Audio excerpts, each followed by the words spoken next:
This is Stanford Engineering's The Future of Everything, and I'm your host, Russ Altman. You know, we have some amazing episodes coming up, and you're not going to want to miss them. So please select follow, press follow, so that you get alerted to all the new episodes. That'll make sure that you don't miss the future of anything. Today, Angel Kristen will tell us that when you're consuming your social media, you might want to follow the money. The people who are making that content have some economic incentives, and that could affect what they say. It's the future of influencers. Today, we're going to continue our future with Angel. I'm going to ask her a few rapid fire questions at the end of our interview, and she's going to give me some rapid fire answers. It's called The Future in a Minute. Also, don't forget to follow. You don't want to miss any of those amazing upcoming episodes. You know, social media can be great. I use it all the time. I follow it for my hobbies. Other people use it for professional development, to navigate life changes. They might follow sports, they might like politics, or just their favorite celebrities. It's all good. But as you're consuming your social media, you might want to consider that some of the content creators you're listening to both have passion and economic incentives. Some of them, this is their main job. That's fine. That's how they make money. But that could affect what they say and how they say it. Well, Angel Kristen is a professor of sociology at Stanford University and an expert about how digital media can influence society and culture. She's going to tell us that she's studied journalism all the way to influencers, and they're different and they have different incentives. Angel, how did you decide to study social media and its cultural impacts as part of a major thrust in your work? It's been a while. Okay, so I started studying journalists in the late 2000s. And then, I was really a kind of like economic sociologist kind of person. And I was wondering what happens when the revenues of a given industry, in that case, the news industry, suddenly disappear, right? Which is basically what happened to the media and journalism. With the rise of digital platforms and kind of tech company, a lot of advertising moved to Google, Meta, etc., and Facebook, which meant that for kind of newspapers and news websites and traditional media companies, suddenly there was much less money going around. So that was kind of my first kind of foray into it. And the angle was really economic. It's like, so yeah, what happens when revenues change and suddenly there is just much less to go around? How do you sustain the kind of extremely costly enterprise that journalism is about with much less money? After a while, though, I really became interested in the cultural aspect of social media and the fact that, social media is not only an economic force and it's not only about advertising. So advertising is everywhere in the social media game, and we'll certainly come back to that pretty soon. But also about what were the kinds of discourses, the kind of cultures, the kind of memes that were emerging on social media, and how did that change how the rest of us, or all of us, were kind of discussing things, accessing information, and communicating with each other. And so that's basically what I've been doing for, like the past 17 years. So it's been a while.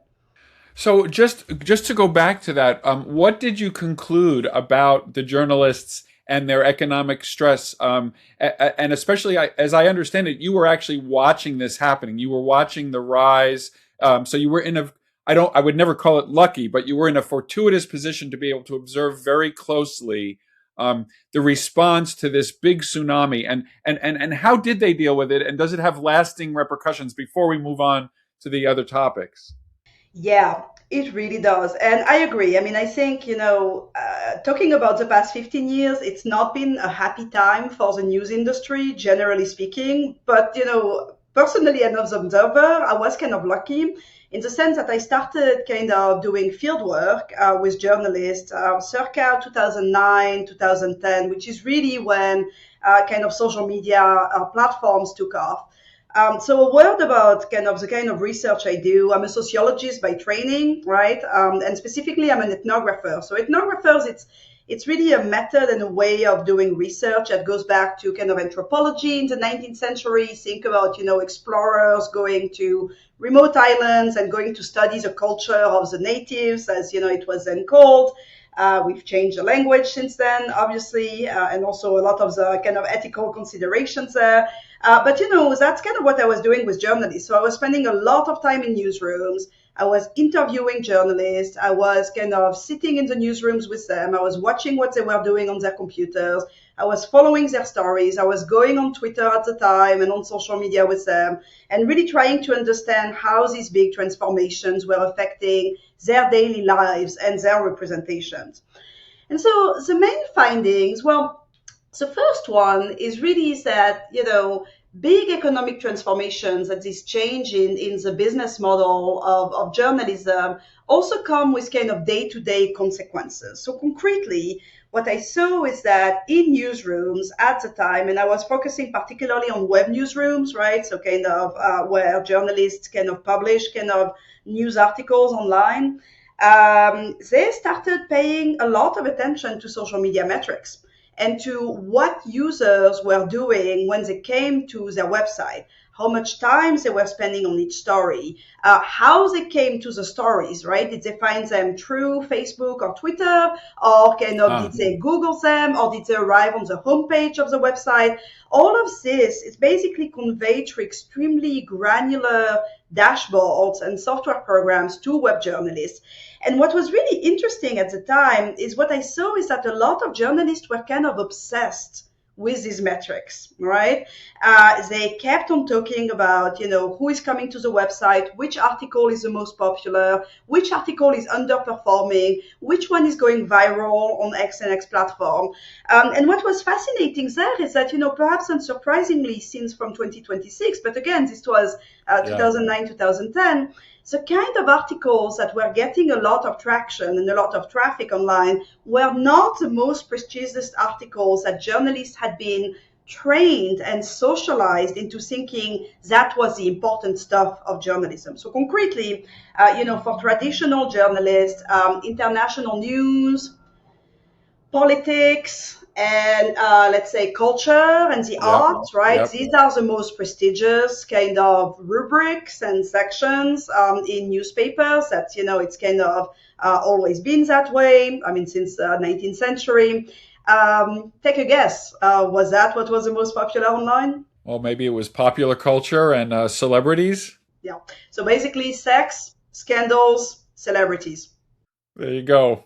There you go. And also like cat memes, right? Like kind of cute memes that, would just like make people chuckle. At the time, it was like, there was Grumpy Cat, which was like this cat that had a super grumpy face with like a little hat, things like that. Listicles, the 10 best burger places in the Bay Area, that kind of stuff, right? Now, these were trained journalists. These weren't people who aspired to be influencers because that wasn't even a word yet. So these were all trained. They were all trained journalists. Most of them had either gone to journalism school or had done like multiple kind of internships and kind of really kind of, gone up the ladder of kind of newsrooms in order to become full-time journalists. And so I think that for them, it was like a real kind of, a tsunami, right? In the sense that suddenly there were these two different ways of kind of evaluating what was good journalism. There was the traditional way, which was about getting the respect of your peers, of your superiors, of the editor-in-chief, getting someone at another kind of newsroom saying like, wow, I read your story, I love your work. And, Pulitzer Prize. Pulitzer Prizes, exactly. Like, right, this kind of traditional journalistic editorial way. And that was one thing. But then there was also this other kind of criteria, right, which was traffic and what kinds of articles were popular online. And this was completely different. And so basically what you could see in newsrooms is people kind of moving back and forth between these two kind of axes of success and just being like, so wait, which one? What does it mean? I worked for like a month on a story, but no one clicked on it. Is it a good story or a bad story? Vice versa, I just did like a quick fun piece on what Rihanna was wearing at the Oscars. I'm making this up, right? And that went viral because it was fun, it was light, it was about Rihanna, and it really captured the zeitgeist of the moment, right? Yeah. So how do you do? And then on top of it, there were editors-in-chief. And so editors-in-chief, the thing is, Well, they have to both put out content that's of high quality, but they also have to ensure the economic bottom line of the publication. Yes. And for the economic bottom line of the publication, they have to have enough traffic numbers. At the time, the main metric was the number of unique visitors per month, right? So the number of unique people who came to the website every month. That's what advertisers were looking at. That's what everybody was looking at. And so, editors were also kind of stuck in the like, well, we don't want to do only celebrity stuff or sex and lifestyle. But at the same time, we have to maintain a number of unique visitors. So how do we and so what I saw is that depending on the newsroom, people landed on very different strategies. So some editors were like, okay, you know what, this is a business at the end of the day. We have to make the business work. And so we're going to really go deep on the metrics. We're going to put traffic targets for every single visitor, for every single journalist. We're going to have leaderboards, like big dashboards in the newsrooms with metrics, kind of real-time metrics changing kind of all the time, so that writers feel like the competition and the angst, right, of seeing their numbers go down. I mean, as an academic, I think you can imagine if we did that with citation numbers, it would be like an absolute nightmare kind of on campus. And to some degree, we do. And to some degree we do, but not in real time. Yeah, not in real time, and our job doesn't depend on it. And it's not the only criteria. But again, I mean, I think there are many fascinating parallels with academia, but that's, I guess, a bit inside baseball. And so, some newsrooms went full in on that. And often what happened in those cases is that journalists were just like, this is not what I trained for. Yeah, I mean, again, I want to write good stories. I'm really struck because in the olden days, when you bought a newspaper or a magazine, you bought the whole thing. So, of course, you could turn to the page with the celebrities and stuff, but there was also the front page with the national news. And the editors didn't have even access, probably, to exactly what people were buying it and why. But with this kind of disarticulation and more fine-grained reporting, now people can pick and choose, and they don't always, choose what we would think would be like perhaps the best for them. I don't want to be paternalistic, but not the thing that they thought they were doing. And so I can see how it would be very disruptive. And this was it both money, but also the dopamine? Because I'm sure the journalists, when they get a big viral posting, in addition to knowing that it might make some money for the organization, they must have gotten like just a high from knowing that millions of people were looking at their posts. 100%. So two things about what you just said. Excellent point. So, I think the first thing, which, many people have asked me about that research is like, well, is this new? I mean, economic pressures on journalism and the media have always existed. This is just the latest wave of it. My answer is like, yeah, sure, there are parallels. And in fact, you can find like kind of, memoirs from editors in the 19th century making like, you have to give the audience what they want. You know what I mean? And often that means kind of celebrity stuff and lifestyle stuff. But, we use it to kind of cross-subsidize the serious stuff. And so, it's kind of okay. I think that it's exactly what you're talking about. The big difference for me is what in kind of digital studies we call the unbundling of content, right? And the fact that like with newspapers, it was a bundle, like everything was bundled together. You wrote a newspaper and in it, there were lots of things. And as you say, like most of the time, I mean, they did like, audience studies and marketing studies, but, it was pretty kind of superficial at the end of the day. People mostly didn't remember anything. I mean, and anyway, like editors were not really looking at it because they were like, I'm kind of too busy. What happens with digital technologies is that suddenly, you can access individual articles kind of on one-by-one case basis, right? So that's the first thing. And second, you have metrics for every single article, and not even every single article, every single paragraph in the article. So some of the metrics are about like how people scroll down. And what you find, to the distress of journalists, is that the average time on any given news article is around 5 seconds, like even less than 5 seconds. So that's like number one, right? And second, like most people look at the first paragraph and then they leave the page, right? So it's like for journalists, it's like always this kind of like super distressing kind of realization.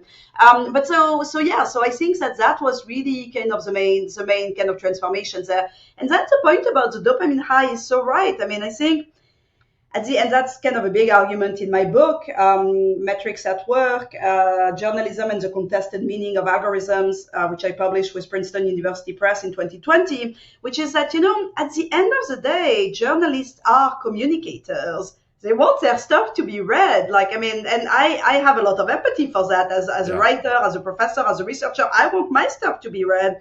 And so for them, getting high traffic numbers was not just market pressures. It was also, oh my gosh, I am the queen of the world. You know what I mean? Like, I'm on top of it. Everybody's reading me. I'm going viral. It's this kind of exhilarating experience. And so absolutely, it also makes you feel really good. And also you're kind of the top dog in the newsroom. Everybody's like, oh my gosh, like, how did you do that? This is so cool. We have to be like her. We have to be like, okay, well, this is a beautiful segue. I'm glad we went there because this actually segues beautifully into your more recent, I think, book on influencers and social media, because maybe some of those journalists grew up to be influencers, whether they like it or not. So tell me about the kind of perspective and conceit of this newer work where you're looking at, and it's very interesting. And of course, I did a little bit of research about it. Kind of a three-way dance that is happening right now in social media. Absolutely. Yeah, so in a way, it was really the natural continuation of my work on journalists, right? As like journalists, it was this kind of established institutions that were kind of slowly, I don't want to say collapsing because there is still, journalists are doing incredibly important work. And they have been transforming in a variety of ways. And, I'm happy to talk more about that. But it was really about these established institutions kind of facing the wave of digital media, right? And how were they kind of reacting to it? Then influencers, it was, the other side of the picture, which is like, what is the new media ecosystem that has emerged on top of social media platforms, right? Social media platforms that weren't around 15 years ago, basically. So and now, influencer careers are the most popular career paths for most kids in the United States and Canada. Like kids that, they don't want to be astronauts. They don't want to be firemen. It's amazing. They don't want to be doctors. They want to be influencers, I was visiting Cuba about 8 years ago, and a little Cuban boy, he was 10 or 11. I said, "What do you want to do when you grow up?" He said, "I want to be a YouTube influencer." It's the first time in any language anybody had ever said that to me, and I nearly fell off my chair. I had to check with the parents exactly what he meant, and then it was just amazing. So influencer is definitely a thing, and it's actually very high on the wish list of lots of young people. Absolutely. And more than that, when you look at the numbers of people who are declaring, self-identifying as influencers or content creators, it's astonishing. It's like more than 200 million people say that they are content creators. Now, it doesn't mean that they're all making money with it. It doesn't mean that, it's it's a full-time job. But, that's a lot of people. Imagine 200 million cable channels, basically, kind of broadcasting content, because that's kind of what it is, right? So that, that kind of emerged pretty organically. And then for the past 6 years, I've been doing, the same kind of things that I was doing with journalists, except that I did it with content creators. Now, what's interesting about content creators and about kind of my own kind of study of them is that all of it is online. So compared to journalists, where I was kind of hanging out in newsrooms, going on lunch breaks, going on coffee breaks, and just like hanging out in the newsroom, for content creators, I ended up doing all of my field work kind of online. So part of it is like kind of situational, COVID-19, right? Lockdowns. Yes. What was happening at that time, because that's when I started, kind of 2019, 2020, is that was boom time for influencers. Everybody was at home. We were all stuck on our screens. And that's when kind of the number of followers, the number of users, the watch time, all of that was just crazy growing, right? So for all of them, they were like, okay, all the brand deals are coming in, because that's also when brands were like, we're not going to advertise in the streets. No one's in the streets, right? No one's driving around. So we're going to advertise online. We're going to advertise on social media. We're going to advertise with influencers. And so suddenly all of those numbers were also growing. So it was basically a gold rush for them. And that's exactly when I came in. So again, I feel like I kind of got lucky there that like I arrived right when like things were exploding for so many creators. And I ended up kind of spending, doing a lot of interviews, working with an agent. So I became an unpaid intern. So the other interns were like 18 years old and they were much better than me. I was the old intern who like doesn't know what she's doing. I Wow. helped an agent who was representing influencers and kind of negotiating deals for them. I did kind of a quantitative study of how much influencers were paid. Anyway, I did kind of all of these things and of course like analyzing their content as well. Okay, I want to get to that in the next segment because this is really good stuff. You're listening to The Future of Everything. I'm Russ Altman, and we will definitely have more with Angèle Christin next. Welcome back to The Future of Everything. I'm Russ Altman, and I'm speaking with Angèle Christin. In the last segment, we got a fascinating story about how Angèle witnessed the transition of journalism from the pre-social media to the social media days, and the pressures that put on newsrooms everywhere to both attract viewers, readers, and provide high quality content. That evolved into the current state of social media influencers. And so in this segment, I'm going to ask her to give us a deep dive in what makes influencers tick, especially economically. Don't forget, at the end of this segment, we'll have The Future in a Minute, where I'll ask Angèle some rapid fire questions and she'll give me some quick answers. It's The Future in a Minute. So Angèle, you were saying that you started your work and during the pandemic and that you could do a lot of the research online. And I just wanted to ask to start out, did you feel a need to embed yourself with these influencers where they were sitting when the camera or the videotape or whatever wasn't on? Do you feel like you could get a good sense of that ethnography? Because, you know, you're trained, you like to watch people. I'm sure there's all kinds of nonverbal cues, blah, blah, blah. So tell me about that decision. Part of it, I'm sure, was related to the pandemic and what you had to do. Yeah, I mean, I think that's the main answer. So let me tell you, I wish I could have kind of embedded myself in person with creators. I think that, and I think as this kind of classically trained kind of sociologist, it's like yes, everything happens like off camera. That's when like a lot of the tough choices are made. Like that's when like things really kind of hit kind of tough questions. At the time, it was lockdown. I just couldn't Right. get out.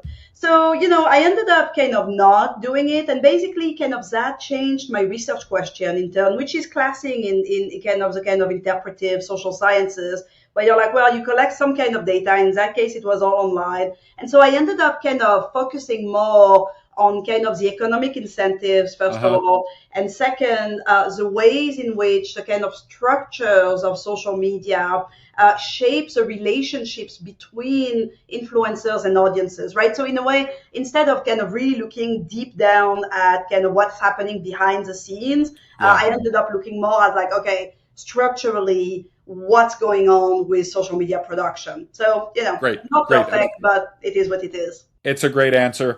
So tell me about these three players and how you came to understand them and what it means for all of us. Okay, so the first thing I want to say is that, influencers, it's such a fascinating job, right? Because most of the people I interviewed more than 100 of them, they came into social media not really wanting to make money. I mean, at first, the stories that came up were stories of passion, right? I call it the passion principle in the book. It's like they wanted to help others the way they had been helped. They wanted to share their expertise. They wanted to document their life journey. They wanted to do all of these things that weren't tied to compensation, really. Huh. But then they started making money. And, and I'll talk a bit more about this in a second. But then they were like, oh, well, I don't love my job. My day job is okay, but it's just a job. I could be an entrepreneur. I could build my own kind of personal brand, my own company based on social media. And that was so attractive for so many of them that they went full in. Now, the reality of social media careers is unfortunately not that great, right? It's not that rosy. It's not like everybody is Charlie D'Amelio or Mr. Beast. I mean, it's a winner take all kind of economy. Most people never really make it that big, right? But the dream of making it, I mean, it's like in sports or Hollywood, right? It's just like it keeps people going. So then what I realized is that, most of them were working themselves to the ground trying to make a living. And so what did that mean? Well, making a living on social media is complicated. And so what I came to realize is that really there were three different ways to make money at the end of the day. And again, there are many nuances, but this is a kind of big picture. First, you can make money from brand deals. So that means, me saying like, you should really buy these kind of, ceramic Very stuff. good. I think you have a knack for this. There is a link in bio, like click and you'll get a discount. They're so good, they're so pretty, they're so nice. You know what I mean? That kind of stuff. And you make money because you have a contract with the brands that's like, hey, we'll pay you X plus a percentage of the sales that you generate. Okay. Wow. Okay. So these are like commercial, kind of what I call commercial pathways, where you really work with brands. And, the things there is that you have to usually work with a lot of brands. So not only are you selling a cup, but you're also selling coffee. You're also selling you're basically like a billboard, right? You're a human billboard. And that's complicated because you see, you're supposed to be authentic in doing it. And so if you do it for 20,000 brands, the question of authenticity becomes a bit tricky. Okay, so that's kind of the first thing. The second pathway is what I call viral pathways, and that's when you make most of your money from platform payments. So social media platforms, YouTube started that, but then, all the other platforms did some version, have what they call partner programs. So partner programs is if you have a certain number of followers or subscribers and a certain amount of watch time on your content, you can sign up and you're going to get a share of the advertising revenues that your videos bring. Usually it's 55%. And so what that means is that you need views and you need watch time. So what do you do to get views and watch time? Well, you engage in clickbait, right? So that's what you do. And so over time, what I found... You invite Angèle Kristen to your podcast. Yeah, invite me to your podcast to get views. I should say that I do not have such deals. I just for those who are interested. Well, we can get into the economics of podcasts soon, right? But so the thing is, like, over time, what happens then is that you have to post all the time because it's really hard to go viral. Like, it's impossible to engineer, basically. And so you have to throw a lot of bottles into the sea, basically. And so that means you run yourself to the ground, just trying to post video after video, hoping that one of them is going to get viral. The second thing is, as you do that, basically, the best way to get people's attention is to publish what psychologist Jeannie Tsai here at Stanford calls high arousal negative content. So basically shocking negative stuff that kind of outrages people or makes them feel scared or angry or sad, that kind of stuff really short circuits our attention pathways. And so the tendency over time is just to publish more extreme stuff, more violent, more inflammatory, just like that kind of stuff, rage bait kind of stuff. So that's the second kind of category, and I call these like kind of entertainers on kind of viral kind of pathways. And the third way of making money is where you're like, you know what, I don't want to do brand deals because then I'm at the mercy of big companies that have their own kind of priorities. I don't want to do only platform payments because then you're beholden to platforms. What I really want to do is I want to monetize my audience. I want to monetize my followers and I want them to support me. And to do that, you have a couple of options. You can sell merchandise. So basically you build your own company and you sell your stuff to your followers, right? These can be whatever, any kind of merch really. But they can also, and that's a really profitable thing, services, retreats, coaching programs, like all of these kind of unlimited access to your kind of presence and your personal brand, right? So you sell that. And on top of it, you ask your followers to give you money, either through subscriptions, donations, crowdfunding, that kind of stuff. Yes. Now, the thing when you try to do that is that you have to make your audience loyal. How do you make your audience loyal? Typically, it's by developing an us versus them kind of discourse. Oh my goodness. I wasn't expecting you to say that. Yeah. I mean, it is, right? Because that's kind of how you get people to support you when you're like, I am a truth teller. I am a silence voice. I can speak truth to power. Support me because everybody else is trying to silence me. And this, again, and this is a bit of a caricature, but, naturally kind of goes towards more polarized kind of Right. worldviews, Right. conspiracy theories, like that kind of stuff. And so basically what I end up finding is that, if you are a full-time content creator, you end up going in one of these three directions. And surprise, surprise, these three types of content creators are very often clashing, right? They have all of these conflicts with each other. And that's when you end up having drama on social media. So that's kind of where the argument of Yes, you wrote about drama, and I wasn't exactly sure what I said. I don't watch dramas on YouTube, but now I see. But I do watch drama on YouTube, and so this is what you're talking about. Okay, and so as we kind of wind down, I just wanted to ask, where is this headed, and what is needed? Are you? I guess part of you is a scientist, and you're just observing and reporting, but you must have ideas about where this could or should go. yeah.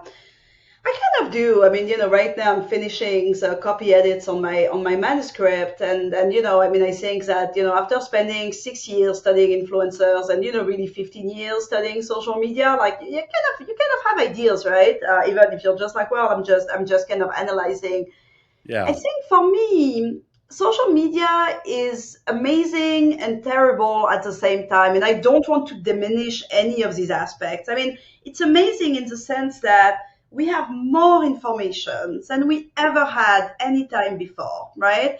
And so much of that kind of content, so much of that information is incredibly valuable. I'm thinking I'm a mom, and the transition into motherhood was, definitely stressful and kind of, Yeah. emotional.